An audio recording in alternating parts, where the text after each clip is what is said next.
how to use buttons on Figma. So this is actually to be helping you a lot of things in this way, that we can actually start to have a progress whenever we want to have the thing that it actually be important to be done on the way where it's about to be going on with a thing that it should be really to field, or something that is still about with the way that we can in this is going to be about to go with real thing that is going about to something that is going on with the way that is already to be done on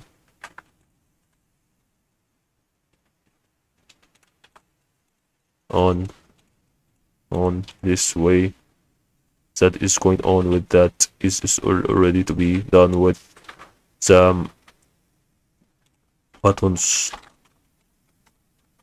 And then you can actually use plugin that is actually CTA buttons. You can use that. You can actually run the button as soon as possible with a plugin. You can add this button, for example, sign up button. So you can see actually very good button to add.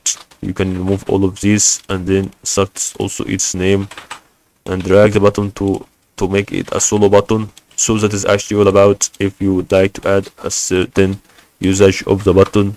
It's gonna help a lot to do that.